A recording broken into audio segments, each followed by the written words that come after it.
Loving the response here.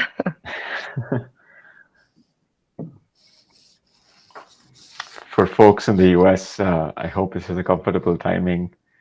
I guess it's probably 9 a.m. in the Pacific Coast and maybe up to 1 a.m., 1 p.m. in the East Coast.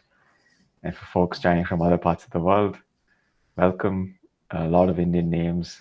I assume you guys are spending your evening in peace, maybe at 9:30. We'll get started in just a minute.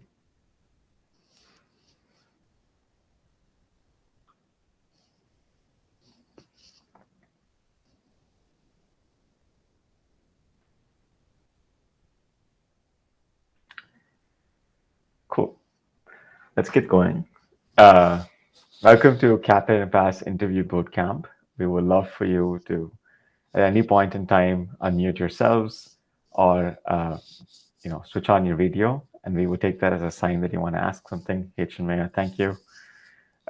Feel free to unmute and ask questions even in between the talk. It doesn't have to be like just a dialogue between Flynn and I. We can all take parts. Something that we did, hi Kronal, something that we did just to get started was we last night updated our blog on interview coaching. I'm sharing the link out here. So this blog has like the same tips we're going to share today on the webinar, but written in written format. We've also put some sample interview questions and answers on there to kind of give you a sense of how you can go about answering them. Let us know if you want more information on that blog, and happy to update as we go ahead. This is like our compiled work of the last 10 years. So I'm just going to dive into the presentation. I have a few slides to present, but like I said, at any point in time, this can be a conversation. You can interrupt us and ask us questions. Here we go. All right. Hey, Stephanie. Nice to see your face. Welcome to the CAAPID and PASS Interview Bootcamp. We have been coaching people for CAAPID interviews for over 3 years now. And as of last year, you must have seen the statistics. We've helped about 400 people appear for their interviews, and about 150 of them get into school. This year, we also started coaching people for PASS after our co-founder, Nourah, got into the orthodontic program at UIC. And we realized like the methodology is pretty much the same. It just happens to be that as long as we are an international student and we are applying for a US admissions process, the skills and the techniques used to impress an admissions committee can work at both places. So pretty excited. This year we've been helping about 10 people apply to different interviews in the PASS process, and last year we helped about 3 people. Really quickly, the people on the call today are myself and Flynn. I'm going to quickly introduce the both of us. I am a co-founder of Caapid Simplified. I got into this process because of my wife, who applied to dental school back in 2019 and got into SIU for her DDS program. I have since learned a lot about dentistry and dental interview coaching. And when I joined Invisalign to work as a practice management consultant, it kind of assembled all my knowledge. So I learned the theory and the practical experiences of what dental assistants and dentists go through to become successful in the US. Joined by me is our CEO, Flynn. She's a fantastic human being. She is somebody who did a very different thing some time back and was applying to become a CA, but then changed course and now is, if she were to apply to a dental school, she'll probably get in, even though she does not have the hand skills. That's how much she's kind of been in the process and become an expert at coaching other people. The reason why we are actually credible to speak on this process is not because we have coached a lot of people and they have gone into school. It's probably because we resemble the applicant pool. Many of you are yourselves going through pivots. You're changing course from a country, you're changing course from a career standpoint, you're changing course from maybe a specialization to now doing a generic course. And we have also been through many such life pivots. So we're able to help you guys articulate how to describe that pivot to a US audience. Another thing that we tend to understand is there are so many other like interview coaches out there. And when Nourah herself was applying, she did take help from Dr. Stevenson, who runs a huge practice in Los Angeles. The problem was we paid $600, we got coaching, and we found that there was some kind of a cultural misfit between the way Nourah articulated her answer and the way these other coaches who've only been in the US all their life articulated their answers. They were very comfortable with some things and they did not understand certain nuances. So Flynn and I luckily have been on both sides of the table. We've been also in a different foreign country, India, and we've also been in the US, which gives us the exposure to be able to connect the two different perspectives of how you can express yourself from a cultural context and yet have that be impressive for an American audience. I think that's why we're very credible to speak on this topic and help you guys out through interview coaching. I'm going to pass it on to Flynn to talk about our general philosophy. Thanks, Karthik. Saying that I will get accepted into a dental school might be a stretch, but I hope you guys got what he meant. And all of that comes from, like, at least for interview coaching, comes from this our approach. It's something that Karthik, Nourah, I, and the rest of us coaches sat together, I think 2 or 3 years back, and put together from our experience of what he said about us, all of us having that, experience of being in another country, having a pivot, and also just the simple concept of what an interview means in any country, but especially in the US. Especially a lot of us coming from our own home countries, we've had a more conservative approach all our life, something internalized to tell us that we cannot really converse in an interview, we cannot really be vulnerable, and that's what we try to change inherently. So the framework is simple. We call it GCS. Don't be afraid of the word framework. It's just to give you some structure. Gather, converse, and strike. So gather is because all of us know our story in the back of our head.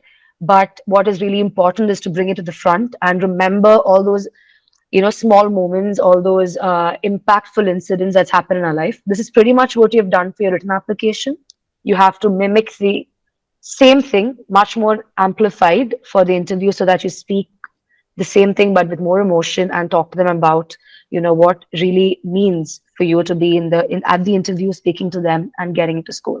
So that is gather. Converse is to speak with the same stories and, like I said, add emotions to it. This mainly comes into every kind of interview except for maybe MMI or Kira, where you speak to a recorded screen. So the main thing here is to converse with the person there and strike a chord with them and to, sort of be comfortable with the back and forth. Just like how maybe you would speak to me on this call, maybe how Karthik and I would speak on a random chat. So that is the kind of confidence and comfort level that you should have. The last bit is the most important, which is strike, which is where you get to strike a chord with the school. This is very important because you need to remember that they are listening to some, I don't know, 50, 100 people speak, right? Interview after an interview. So this is where you go and tell them, this is what I have in my, on my CV, but this is exactly why Flynn is a great fit in your school. And this is why you will love Flynn. And that is what will really get their attention, and they will walk out of the room or the virtual room remembering Flynn and her story. So that is the most important part. That is sort of the cherry on top of the cake. So this is our framework. Very simple, but just once you work on this, it could really make a very big difference. So this is a theory. Now we're sure theory is just gonna maybe go a little bit over your head, a little bit into it. So now we thought we will go take you through a few questions, some very common questions that from our experience every school sort of touches upon, and then show you will see this approach reflect in all of those discussions. And Karthik, over to you to take them through a few questions to begin with. Awesome. Since we have a couple of others who joined since we began the call, I'm going to reshare the link from the Yes. beginning. So guys who've joined a little bit late, this is a blog that we updated last night with a few sample questions and answers if you want to go review it. Now over to the frequently asked questions. So we're going to talk about 5 questions today, which you can definitely expect at least one of your interviews. And having a framework to answer this or having a methodology, you can translate that to even other questions, which are generally behavioral or ethical. So let's go to the first one, our favorite one. Tell us about yourself. Probably the most comfortable question because you know this is definitely going to come. However, we become uncomfortable when we have to answer it. Before I talk about like the technique of answering this or give you an example, I want you to look at this kid over here or these kids and share with me what you think about those kids. Anybody can unmute and just say a word. I would really appreciate it.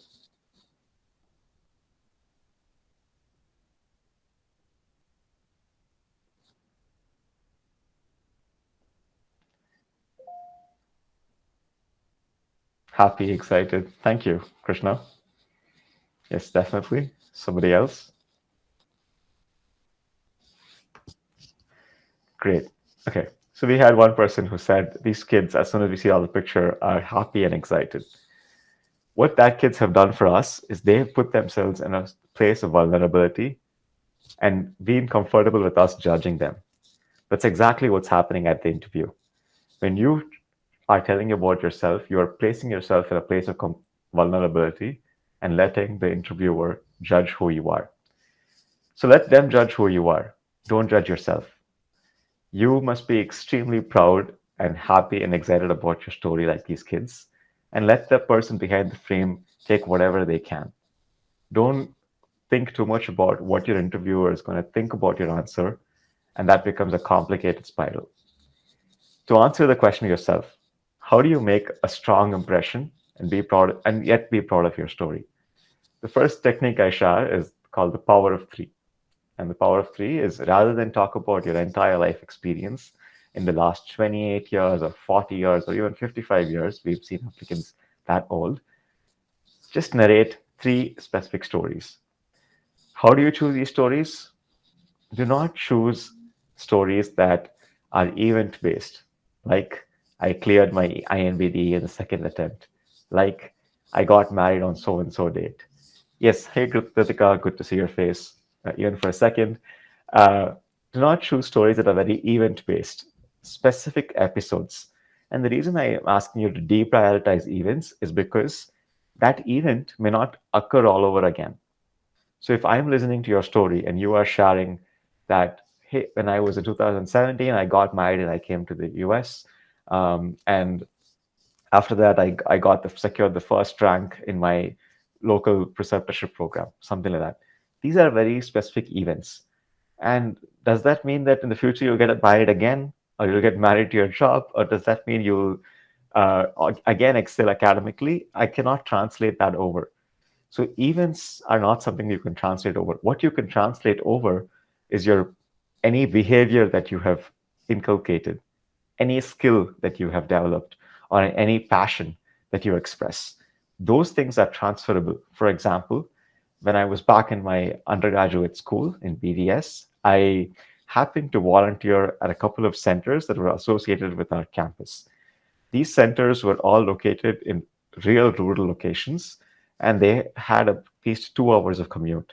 It was the first time that I realized that people not just had no awareness about the importance of preventative dentistry, thought dentistry was a luxury that only the rich could afford, that they did not even perceive that something as basic as oral health care can be accessible to them if they demand it. That blew my mind.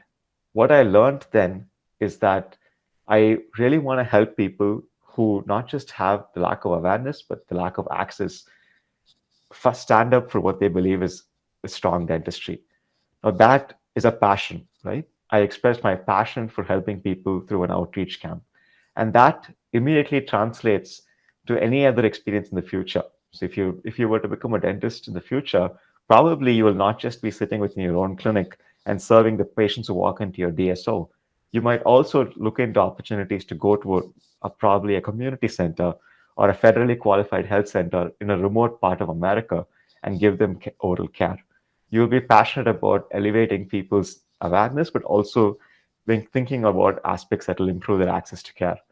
So I just gave you an example of passion. The same thing can be spoken about with respect to behavior and skills. So don't just talk about the number of RPDs you did. Talk about how you would have done an RPD back in India or in your home country, and how you're adapting to providing an RPD, or assisting an RPD in the US. That adaptability of how to provide care in a new setting is a skill. You can talk about that. Some people like to talk about how you adapted to team culture when you were working at the local Starbucks or shadowing a local practice in the US, uh, as like maybe an orthodontic assistant or something. Some people like to talk about behaviors. And one story I often quote from my own life is the behavior of how I was very misogynistic, chauvinistic, and conservative as a young adult. And I thought it was normal because everybody around me in society encouraged that. There was a specific day where I was walking out of my house in India, and my grandmother, the person who I would least expect to be progressive, came over to me and held me by my shorts and pulled me back. And she's like, "What are you doing? Why are you judging that woman over there?" And I was like, "I don't know. She's probably on the phone. She's probably flirting. And what's wrong with me judging her?" And she was like, you're not judging her because she's on the phone. You're judging her because of her clothes. And if I were in this generation, I would be wearing a bikini. That's literally what my grandmother said. This is a 65-year-old woman. Um, it blew my mind that my 65-year-old grandmother would think about wearing a bikini in today's generation. What she went on to convey was that it was not their clothes, but it was my eyes that framed them in the wrong context. And over time, I learned, thanks to my grandma's insistence, that if I have to really embrace people the way they are, I need to put behind my own conservative thoughts and framing of where they come from and stop judging them. That is a behavior that an interviewer would be extremely odd about, because that means tomorrow, if a patient walks into your clinic, you're not going to judge them for what they wear, or what circumstances they come from.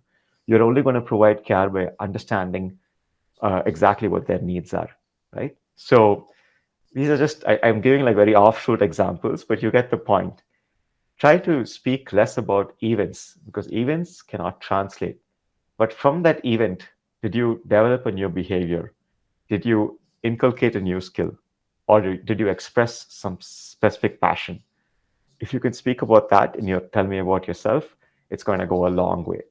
I would generally advise articulating 3 stories for these 3.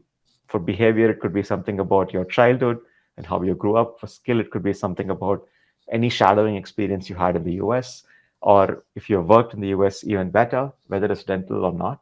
And for passion, you can talk about some experience that you had while treating a patient in your undergraduate school, or while transitioning through a life pivot or something, which is pretty close to dentistry. The last one is translation. And translation is very important. Translation here does not describe converting something in like Hindi to English. Translation here talks about how would the school understand your behavior, skill, or passion. So let's assume I give the example of I'm going to do shadowing in a practice, and this is the first time I saw advanced technology inside this practice. I saw my general dentist use a CAD cam to create specific tooth structures and insert them in the teeth. Now I'm losing all my diction with dentistry, but he was trying to fabricate something and place let's say a crown inside the patient's tooth. I was really awed that the patient, from diagnosis to prognosis, could actually complete the whole process within a day's time, which was mind blowing. Otherwise, we would have had to fabricate that at a third party lab, have them ordered, have the patient come on a separate day, and then the time between diagnosis and care is pretty long, and the patient must endure pain through that course of things. What I've realized through this experience was that if I were to embrace technology the same way, can I not just make my practice eventually super efficient, but I can also provide added convenience to the patients who come through the door. And that is what I wish to do at your school when I join.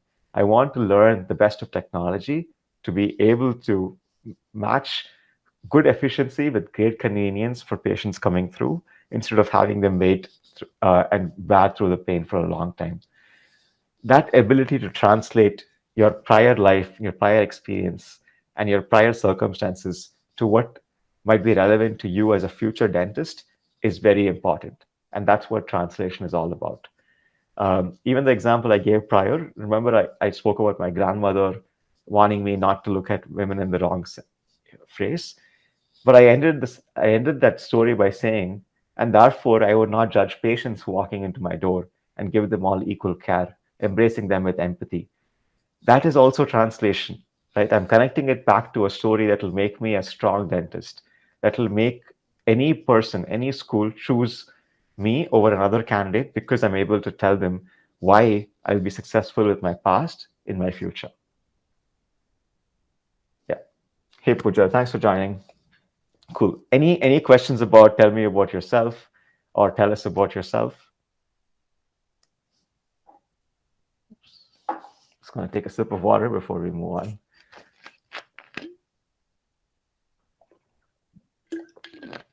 Okay. A quick question. Yeah, go on. So do we have to mention about like kind of our hobbies also in tell me about ourselves, like something that I do in my like spare time or something or Great question. There's no compulsion to mention a hobby, although everybody in America does have a hobby. Some people recommend mentioning hobbies or mentioning other extracurricular activities as a way to say that you're a complete human being, that you're not just a bookworm focused on dentistry, but you have a very balanced life. What I would recommend is rather than focused on the hobby, try to think about the behavioral skill or passion that you would have developed through that hobby. For example, let's say you like to do art. You can talk about patience. You can talk about focus. You can talk about distraction-free thought process. You can talk about an aesthetic sense, right? It's very important in dentistry. You can talk about precision. You can talk about planning, just for art, right? And if your passion is something else, like for example, for me, my passion is yoga. I tell them it's not just about yoga helping me being physically fit and mentally present at my work, but yoga teaches me one thing, that in order to be strong, you need to be flexible. And if I were to be a strong dentist with my clinical aptitude, I should also be flexible to whatever changes keep coming in dentistry. If I were only to do dentistry a certain way, let's say with rubber dams, I will not be able to adapt to the next advancement in what is preventative care when another COVID pandemic strikes. So you should basically connect your hobby to, well, some behavior, some skill, or some passion that it has helped you uh, uh, gather. I hope that answered your question, Priyu. We had one more question on the chat. yes.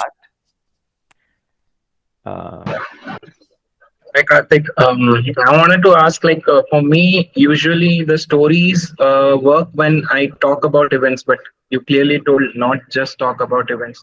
So for me, when I have tried speaking in interviews, usually those events set a premise that this is what I was, and then I tend to explain the learning from it or my skills or something I translated out of it. So, would you suggest setting a premise by saying about the event and then telling about our passion or behavior, or just to keep it crisp and short, we should directly jump into the skills and passion about? Because that would seem more like something you are already thought of saying and you are not being natural. I might be wrong, but no, there's no wrong answer. Chinmaya, you're spot on. You can start with the event, but immediately you should translate to expressing what the behavioral skill is that you got from that event. The event doesn't matter, fades in comparison to what you learned from it.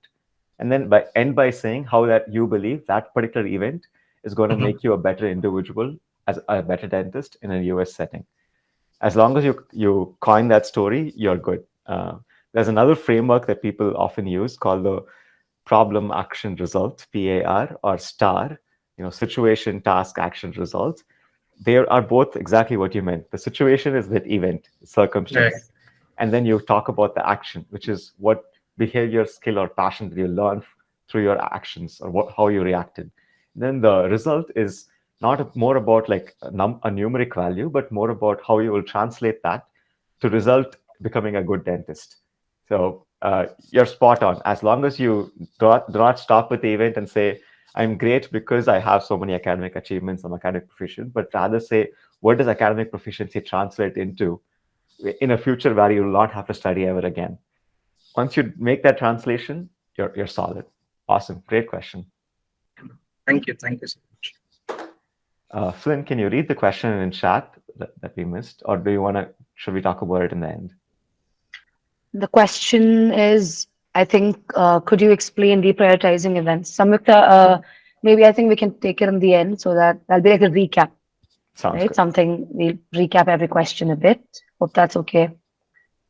Yeah, We we'll can do it move in on the to the end. other questions. Yes. Thank you for the questions, though.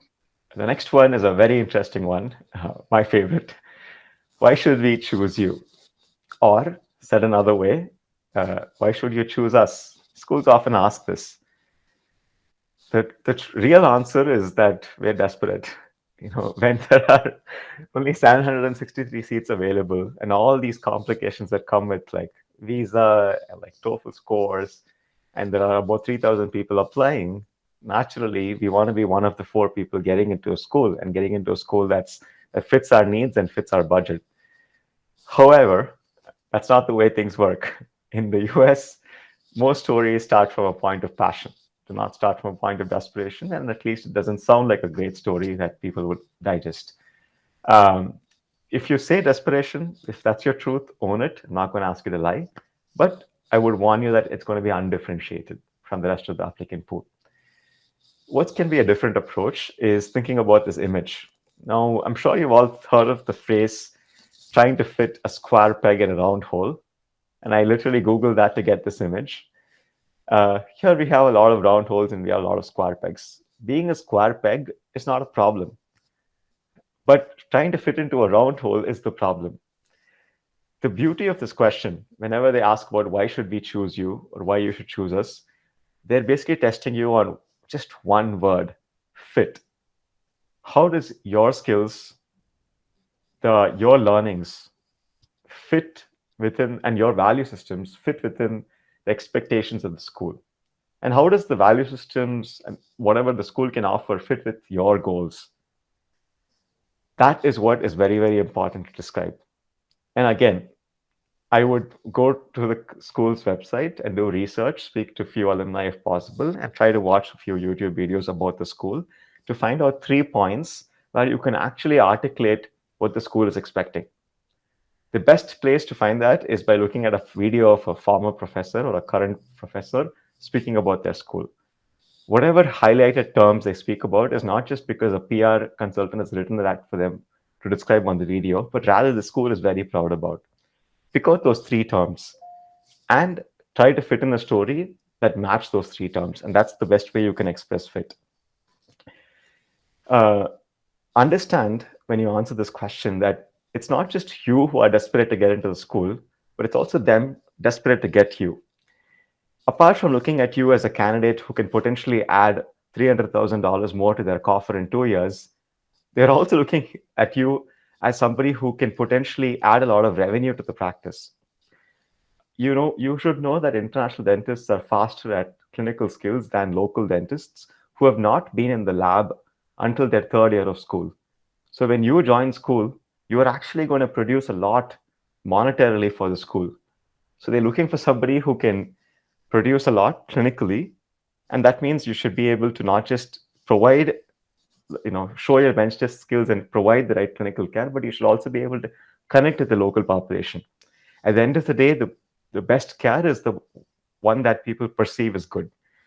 And that best care comes from a place where the doctor and the patient form a good relationship.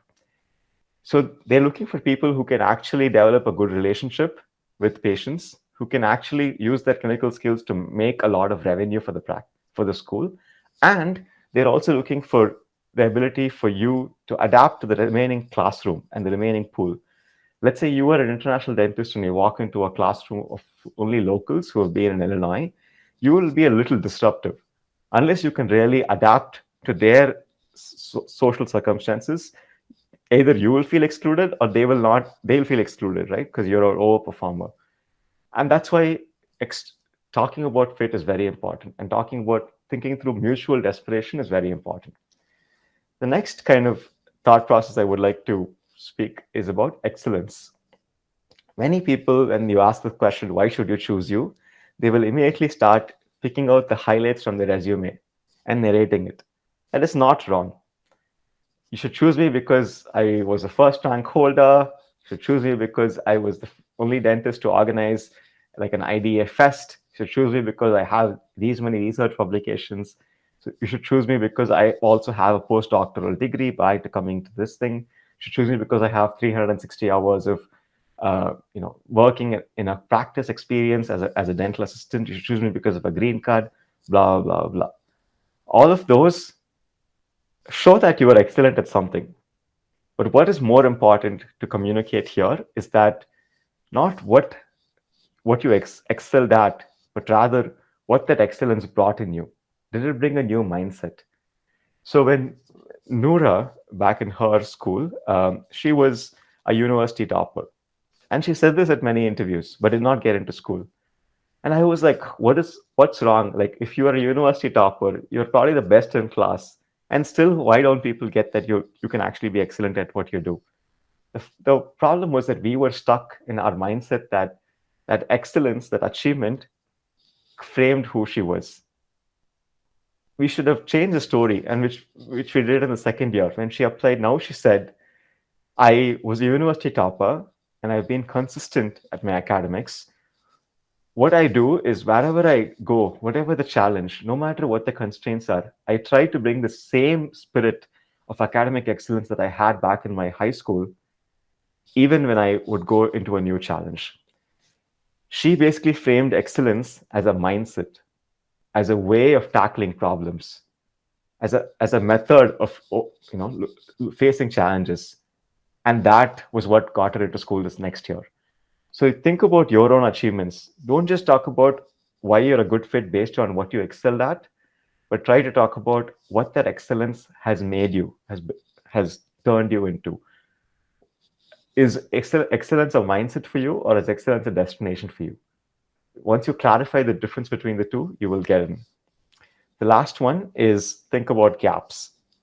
This is the easiest place to start if you were to think about this question. So why should we choose you? You have a lot of achievements, so does your applicant pool. If you start talking about your achievements, now it becomes a game of comparison. They are going to compare your achievements and versus the other person's achievements.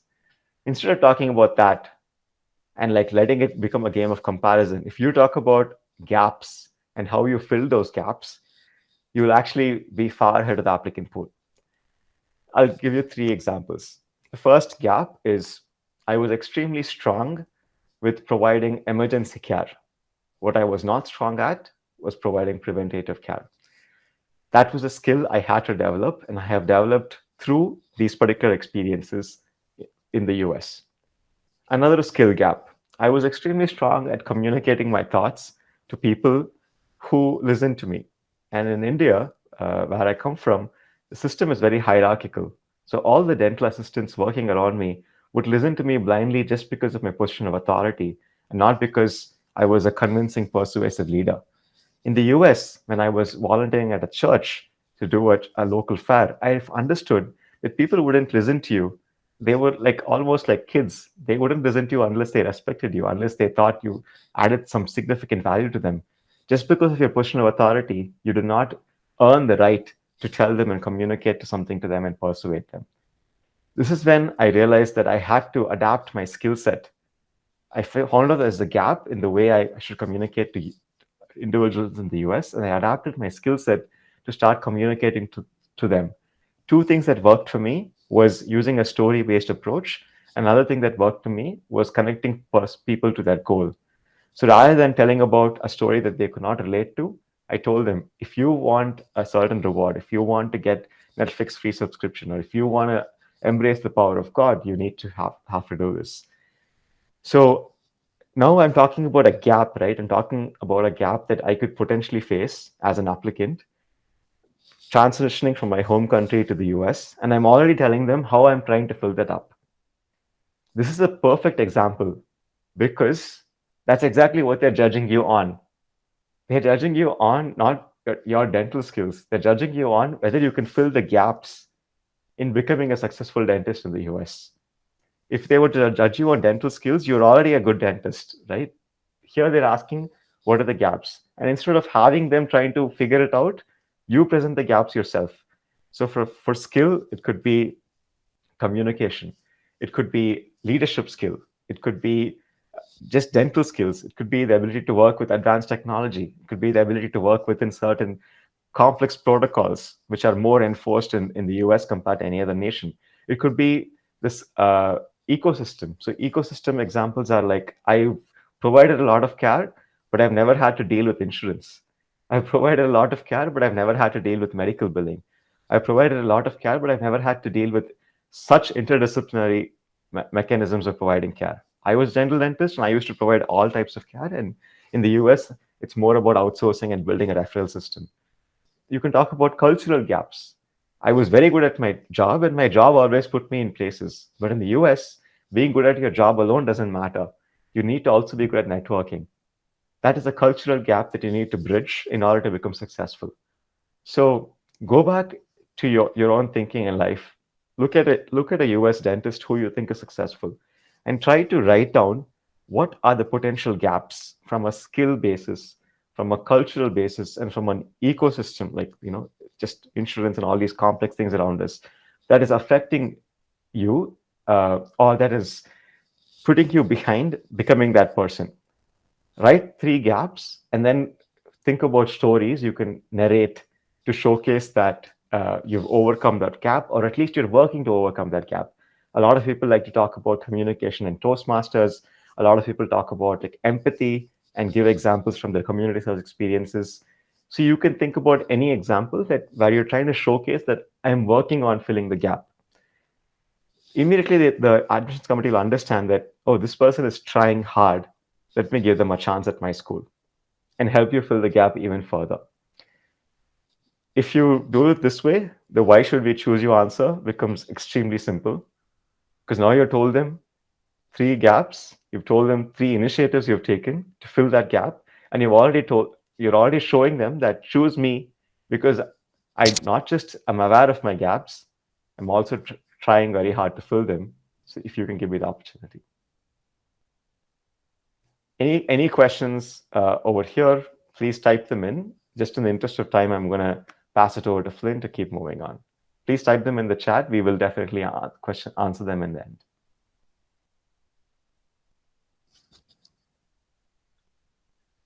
Thanks, Karthik. We have three more questions, and these three should go faster because the first two pretty much lay the foundation to whatever you would have to answer in an interview. But honestly, I mean, we have to shake this up a bit. Can we just know that all of you others, except Krunal and Chinmaya, are there? Can we get a thumbs up, a hi, a peek of your face? As an interview coach, it's just really frustrating me that you guys are not here. Okay, thank you. Thanks, Shibam. Hi, good to see you again. All right. So I would love to push you all to come on camera, but again, in the interest of time, let's get ahead. This is, I feel like a little bit on the approach that Karthik used for the last question could sort of mirror in this question as well, because it talks about gaps, identifying your gaps, and then telling them how you sort of went through with it. So I'll just brief you on this. What are your weaknesses? Now, this is a question that a lot of people have trouble with. The reason being, we're all I mean, a lot of us have trouble selling ourselves and talking about our strengths, yes. But also, it's even more difficult to talk about the fact that we have messed up at some point, we have failed, and we came out of it. So, one thing to tell you in the beginning is that weakness, it just doesn't have to be weakness. It can be failure. It can be tell us a time that you committed a mistake while practicing dentistry. It can be any of that, right? Where you have to talk about a downfall or shortcoming and how you came out of it. Allow yourself to be vulnerable because that is the primary problem that we have identified that a lot of us have. And like I said before, a lot of it comes from a lot of internalization, what we've been told growing up. And in the US, when you give an interview, this is the time to break it. Because I have heard myself, and I'm sure a lot of you all have as well, The admissions committee members, admission reps, faculty members come out on camera, on video, and tell you all that we want to hear you become vulnerable. We want to hear your stories. And also, a lot of schools give supplemental questions along these lines. Now, this should be proof for you that they want to hear you out. Now, the a little funny thing that I hear, that we hear from applicants is that, Flynn, is it okay if I answer this question with an actual weakness? Yes, because that's why they're asking you the question, right? They want to know. So just tell yourself that it's okay. That is the first step. And I think once you get through that, answering this question will be easy. One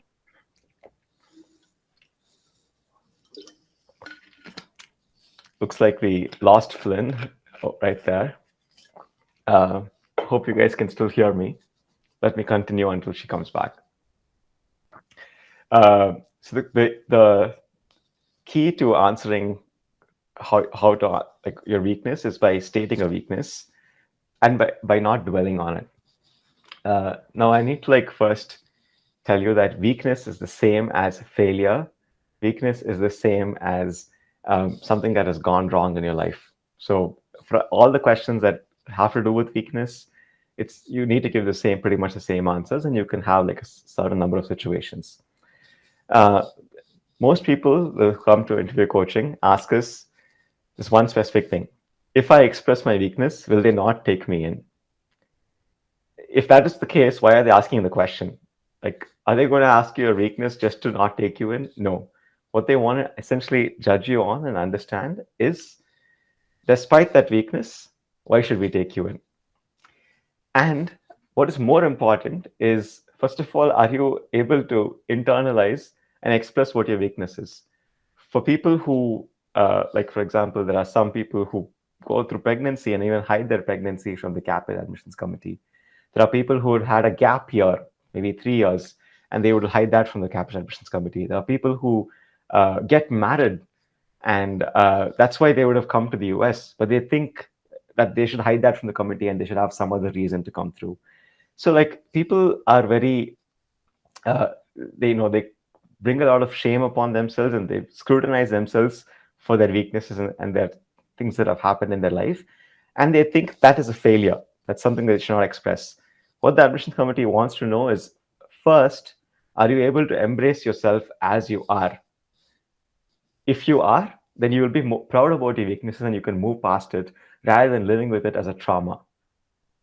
So have that framing that you should first acknowledge who you are by telling one of your weaknesses.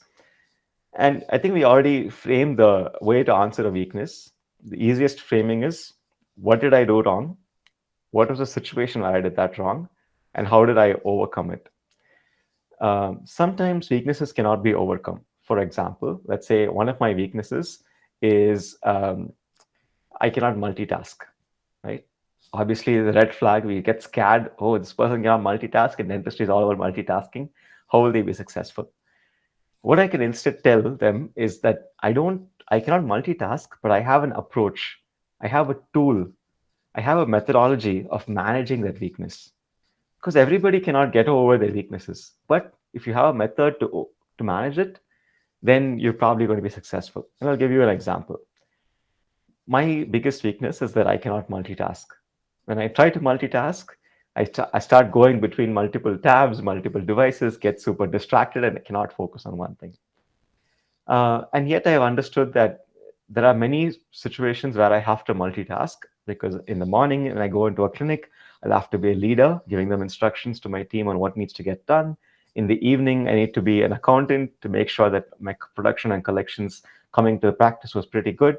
In between, I should be a salesperson negotiating with companies like Ormco and Invisalign on whatever technology they're bringing into the practice. And throughout the day, I need to be a clinician. How can I excel at all this if I'm bad at multitasking? The first thing that I tried to do was I tried to put all my tasks within my calendar and started looking at it differently. Instead of thinking of these as multiple tasks happening parallelly at the same time, I started looking at them as multiple tasks that are actually happening one at a time. What I've realized my superpower is that within a certain issue, I can be extremely focused and manage that weakness really well. So today, While my weakness is multitasking, my tool of managing that weakness is doing multiple tasks, but one task at a time. And that's the way I plan and prioritize to manage the multitasking issue. Another example can be uh, small talk. Like one of my weaknesses in the when I came to the US was that I was not able to small talk. In fact, when I would enter an elevator and somebody would ask me, "How was your weekend?" I would just say, "Oh, it was good," and leave it at that. I felt very uncomfortable cooking up an entire story about how the weekend was this glamorous, exotic event which I never really experienced. And I felt very uncomfortable telling them, like, oh, all I did was actually watch that favorite Bollywood movie quietly in my couch without doing something fancy like you guys who did rock climbing and this and that.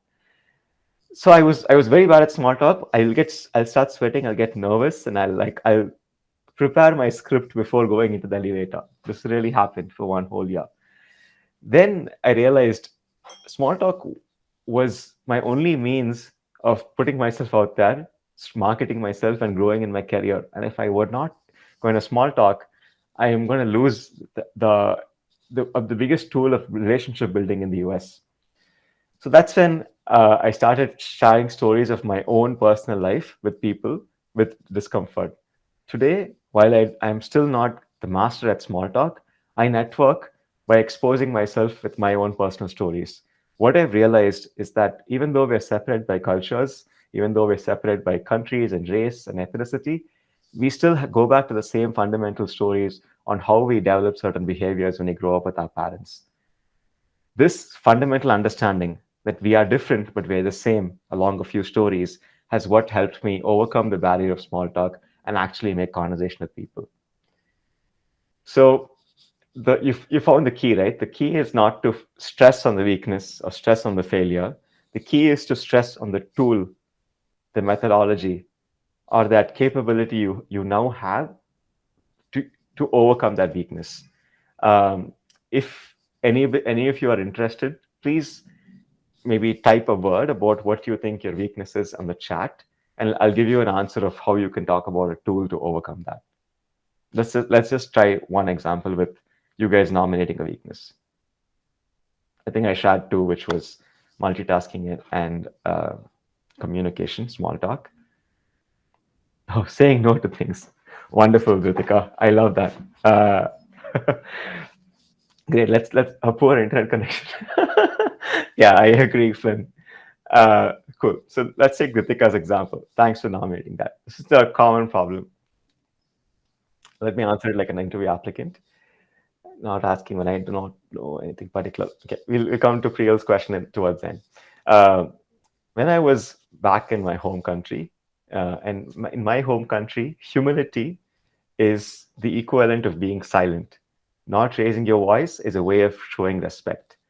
And actually, complying was a way of expressing love. Because we are non confrontational back in my home country, when I came to the US and I was overpowered with too many things coming my way, I was unable to say no. This was a huge problem which I had to go through because there were more responsibilities adding on to my plate in the US without the lack of a support system around me. I still wonder how I could have continued and survived if I had never learned to say no.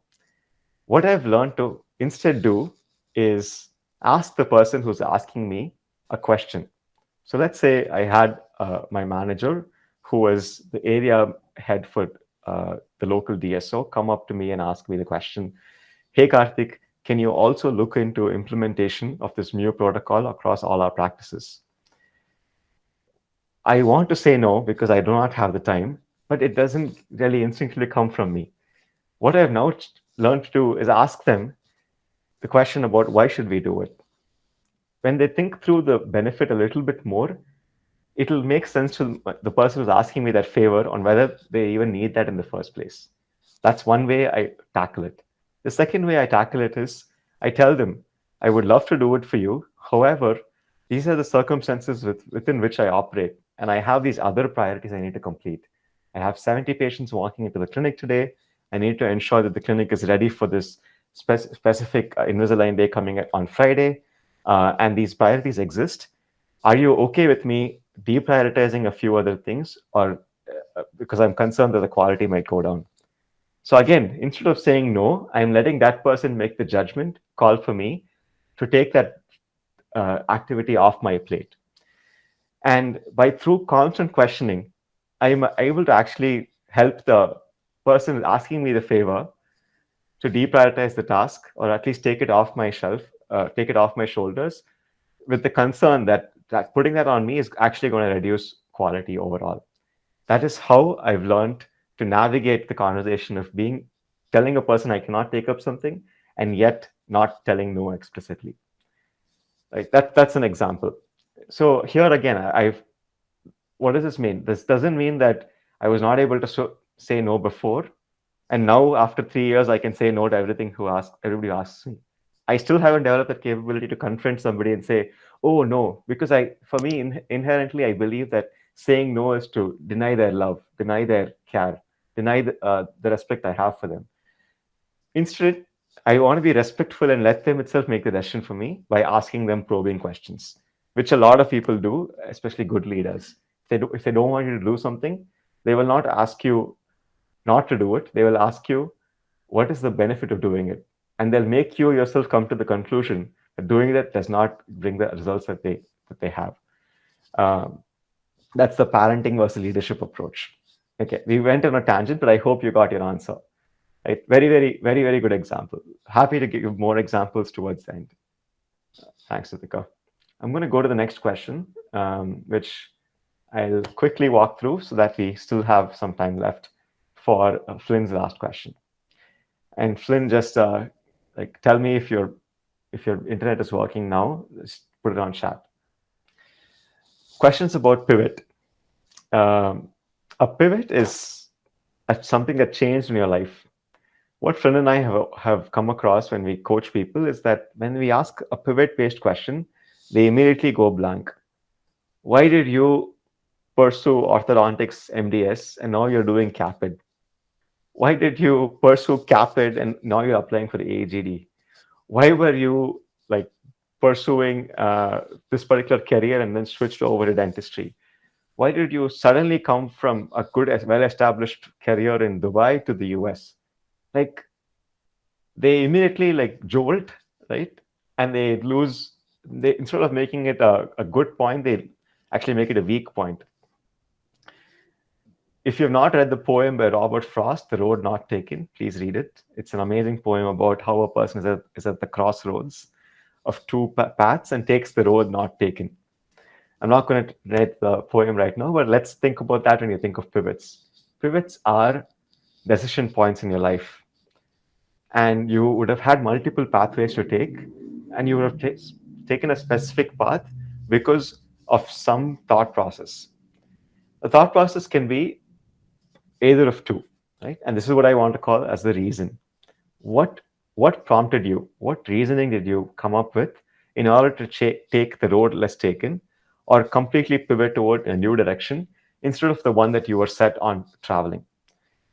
It could have been passion.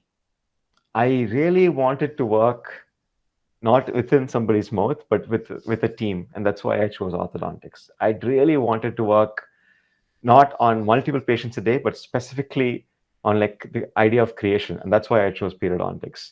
I really wanted to work on closer to children and closer to their families, and influence the level of care they received, and that's why I chose community dentistry.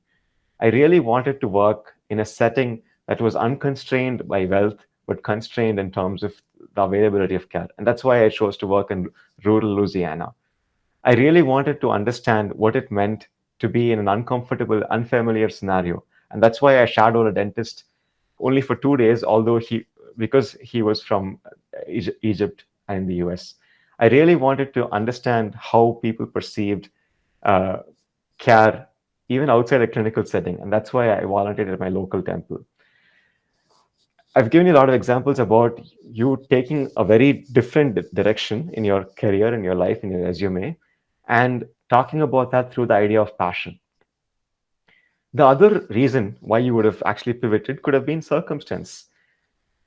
At that point in my life, we were in a very difficult financial situation, and that's why I chose this other thing. At that point in my life, I just recently got married and had my first daughter, so I had to make this career change. At that point in my life, there was this gap year because I was completely distracted because of COVID and my father's loss. These are all circumstantial. The difference between the two is passion continues. It's like momentum. Momentum continues, but circumstances do not continue. They are point in time. When you think about your pivots, the significant changes you've done in life, the roads less taken in your life, try not to speak about circumstances because circumstances may not occur again. Try to talk about what passion drove you to make taking that decision. In all the examples I gave, spoke about some passion, right? I said I went to the temple not because it was the only community center available next to me during COVID. That is an easy answer. But if you say something else, I want to understand how care is received even outside dental setting. That means it shows your passion to get exposed to care being received in multiple settings, right? It shows your exposure to go to an unfamiliar place and get an unfamiliar experience. So the key to really describing a successful pivot is by talking about what within you, what passion drove you to take that decision. When I was asked in my own career, hey, you're a mechanical engineer who suddenly became like a startup entrepreneur and then suddenly became a marketing person, and then now you are joining healthcare, right? Which I have no idea about healthcare before that. The circumstance could have been simply that, oh, yeah, I fell in love with a dentist and she introduced me to Invisalign. That's a circumstance, right? Marriage. Will I ever get married again to a dentist? No. Or will I get married to a different person? Definitely not. What I could have instead said is, no matter where I like to go, and this is what I said at my Invisalign interview. I said, no matter where I like to go, the one thing that has always stuck within me is helping somebody who is trusting me go from X to X plus one. I've always been encouraged by the fact that I can push somebody from where they are at X to X plus one. And I believe through Invisalign and through providing access to care through better orthodontic appliances, I can make the lives of multiple teenagers and their smiles go from X to X plus one. I want to be in an organization that has the scale, the brand, and the network to be able to make change and move many people at once instead of just one single person. That's what they caught on to, that passion to move people from X to X plus one. Tomorrow, if I were to apply to a job at Caapid Simplified, I would say the same thing. By working with international dentists, I'm able to move them from X, where they are currently in their journey, to X plus one in a US dental school. Did you see how I spoke about my passion within a specific scenario of a pivot of me jumping jobs? That's how you should talk. And why does that matter? That means tomorrow when I become a dentist, if at all I become a dentist, I will still yearn to move my faculty, my co-residents, the patients from X, where they are the current state, to X plus one, a future better state through my efforts, right? So that's how you should like frame this question. Pivots are a very, very, very, very important question because you will not realize it's coming, but the interviewer will always notice it. Any admissions panel that has an open book interview, when they scan through your resume in 2 minutes, it is very apparent to them that you have made a switch because they look at the years on the right side the first time. And they can easily spot a pivot before it happens. And pivots are your best opportunity to talk about what your passion is. Because it's so contrasting, it's so unrelatable that they'll be like, why did you do this? Tell me more. And then you can talk about your passion. And the last one is, when you think about your passion, you think about these pivots, don't try to come up with a fake reason to impress the admissions committee. Think about introspection. If you were facing the same situation again in life, would you take the same decision? Or if you were to face a different situation again in life, what is the common thread between that first situation and the second situation? For me, the common thread between my idea to go out of health mechanical engineering to healthcare and the idea to begin a startup, the common thread is the passion of moving people forward through my knowledge and my words. Like that, and I understood that through introspection. Like that, what is your passion? What is the common thread? Whether you're going to be a dentist, or whether you're going to be a parent, or whether tomorrow you become like a researcher, what is the common thread that will keep you moving? That'll make the person who you are. That is your passion. Try to think about that, articulate it, and take a sticky note, put it on above your wall or table. If you articulate that in your interview, boom, it's gonna be mind blowing. Cool. Uh, we are actually over time, so I'm gonna Flynn. If you do you can you speak to the last question, or should we skip it? I can speak. I'll take them through it like in a quick 5 minutes. Thank you. I feel like an applicant who is taking a Kira interview, not with the timer on, not because we are over time, but because I don't know when my internet will snap, but I hope it won't. So we've gone through quite a bit of behavioral questions and personality questions. This is an ethical question that we've taken, a situational question. Just want to give you all an example as to, how you can answer anything that comes your way. We've taken something which is a little too specific so that this will give you a framework and a mindset about how to answer anything else. Now, the whole pattern of how we discussed answers till now, I think two things that you all might have learned is that you have to be very specific to your life and not beat around the bush, and that you have to tell them the why, you have to tell them what is good about your answer and where you're learning, where things get better and enhanced. Something similar applies here as well. So, question, just I'll quickly go through it. A teenager girl walks into a dental clinic for a recall appointment, and she has been a patient for a lot of years, and she has to take a radiograph with you. She saw the sign that instructs females who are pregnant to inform the dentist. She becomes uncomfortable and eventually confides in you, her dentist, that she's pregnant, and also asks you to not tell her mother. What would you do? A quick raise of hands, just no answer required, but who here would probably tell the um, child, the daughter, to inform the parent? Or let me flip it. Who would walk to the parent and tell them and break confidentiality? Just a quick show of hands.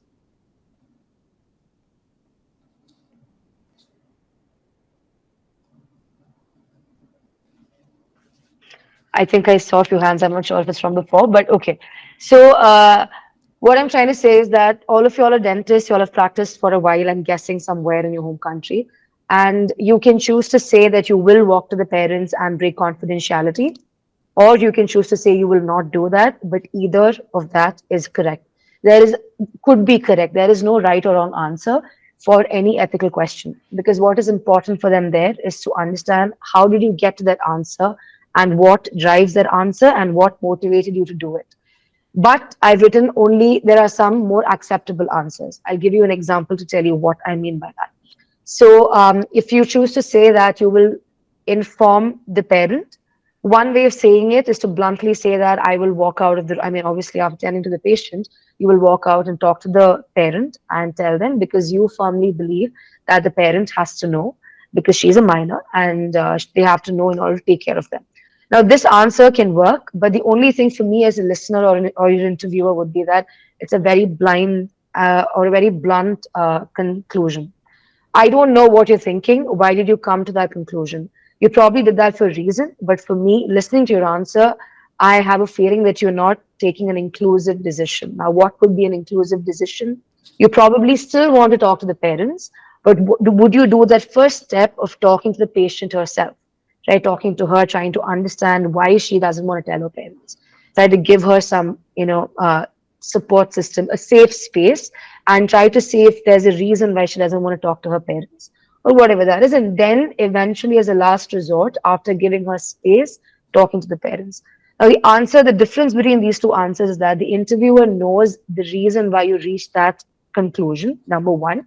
Number two, the interviewer also knows that you did all that you can to reach that decision, and by that, you're being inclusive and more empathetic. So this way, your answer is not wrong, but the way you position it, your answer becomes more acceptable.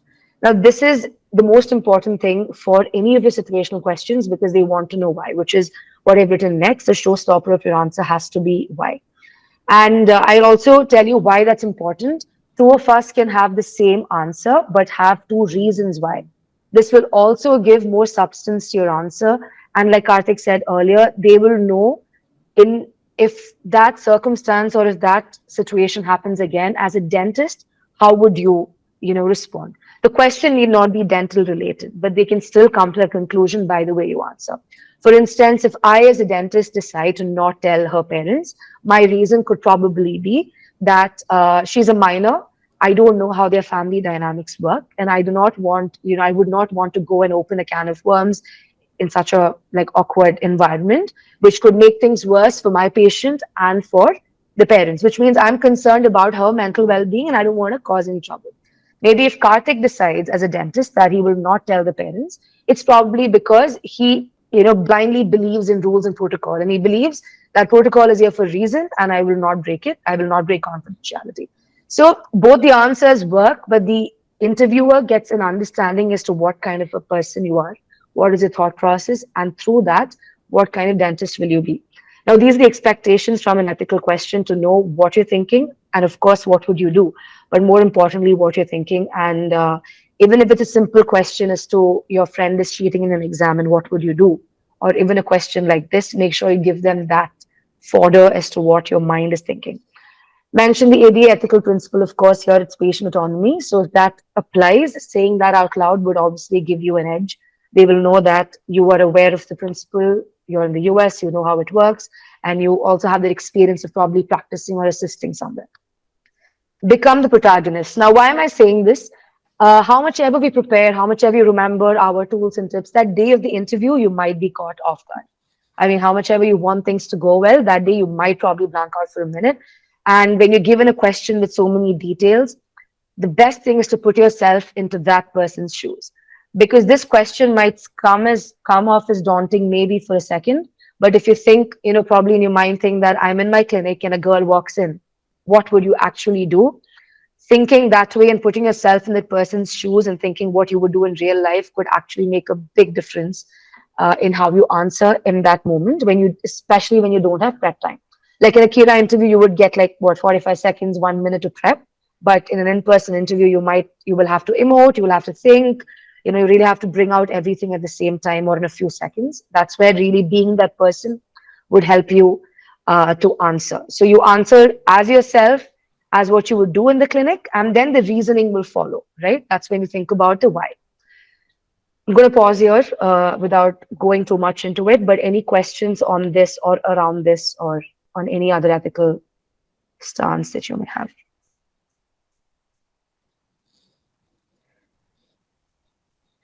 I think everyone's more worried about talking about themselves rather than ethical questions. But okay, if you have any questions, you can key them in and we can go ahead. We'll answer. Yes. One tip for ethical questions. I'm sure you all have a friend who will always say no to whatever you're saying, and you're saying you're wrong. Go to that friend, ask them to play devil's advocate and tell them, hey, this is what I think the right answer is. Ask me why. The more somebody opposes you and you have to defend yourself, you will come up with that reasoning as to why you believe in your opinion in the first place. And the more you're able to defend your opinion, that clarifies what kind of a thought process you bring to the table. Right? It's not the opinion, but how you came to that opinion that matters more. We had one very interesting question, which we'll answer first, from Ritika. Can you give an example of choosing to do a research course before DDS as a pivot? Great question again. Remember, we spoke about that word mindset, behavioral skills, and passion. So I'm going to talk about that. The reason why I was initially in research, spending my time in a clinical, as a clinical assistant in a research initiative for 1 year, and now I'm applying to DDS, is because I realize my passion is really in serving people. While through research, I was able to serve people in a very, very distant way. My publications would go out, those publications will get picked up, that will become an eventual medical protocol. That protocol will be implemented by a practice, and then it will affect the standard of care. I feel like directly working with a patient, I can be a lot more impactful, and it makes me feel complete. Why did I still pursue research? What I've understood while trying to publish a paper or while working with a team is that research is not just a career. research is actually a set of skills. The set of skills that come with research is diligence. You need to verify your facts by going through multiple sources instead of taking all your opinions from one single place. Another skill is teamwork. Especially in the US, research has to happen with a quantitative analyst, with a research guide, with a potential sponsor or a patron who's providing you cash, with a third party IRB approval committee, which is reviewing the ethics of what you're doing. And research also taught me to communicate more effectively through the written mechanism. I had to go through multiple thoughts, pull out the right references, and condense them into one single page in order to make it as a successful publication.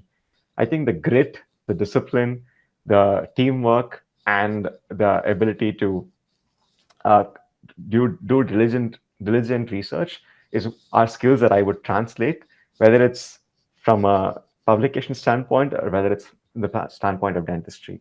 Thank you for asking that question. I'm really proud of having made the pivot and getting closer to the patients who I really want to serve. Do you get it? So I quickly turned research from a career to a skill or a mindset, right? It's like the same reason why did you do uh, back in my school we used to have this thing called record notebook. So this record notebook used to be there in school, and we used to put like a brown color sheet on top. And I had no idea why I was doing record in my school. Like I just more like passing through the classes and finishing school. Later, I realized record notebook was supposed to teach me research skills, where you're applying a scientific methodology of recording your observations on a documented sheet and having them verified by a qualified professional in order for you to actually conclude a scientific fact. That's why we actually had record notebooks. Unfortunately, nobody taught us that, right? There, they are teaching you the skill of research. They're not telling you that you should have to become a researcher as a profession, right? So talk about those skills, those behaviors, that mindset, and you'll crack it.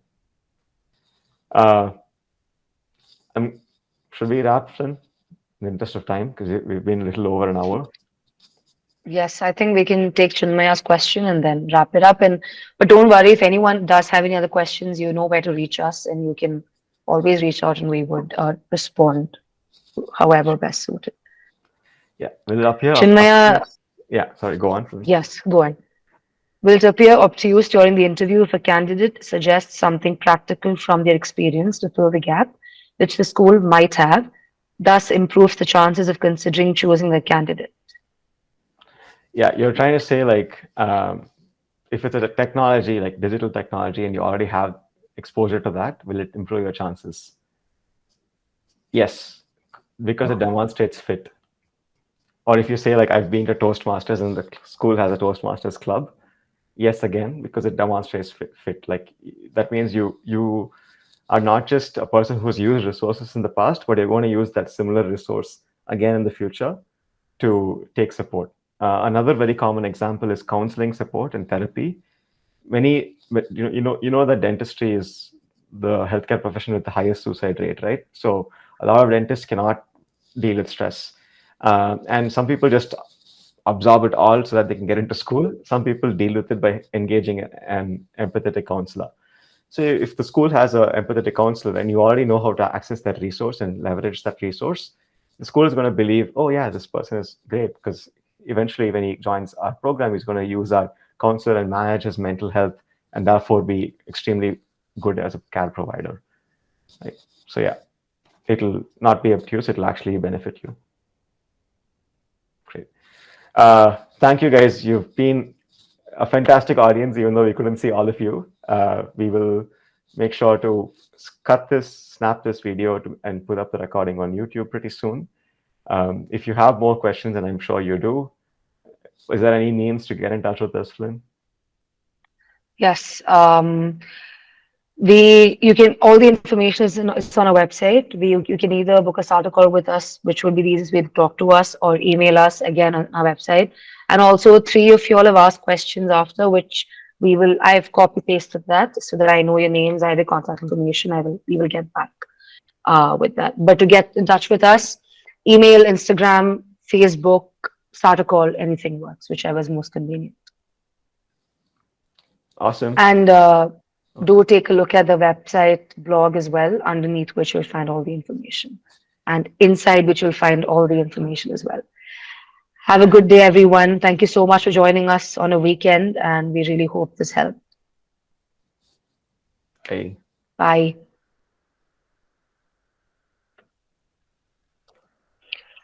Dr. Hina, yes, we will. We'll be putting this up soon online so that all of y'all can access it. Uh, I have a feeling this might also come to your email, which I'm not really sure. So we'll go back and check on that. Can you pause recording, Flynn? Yes, yes. Okay. I'm going off the call. Thank you. Bye.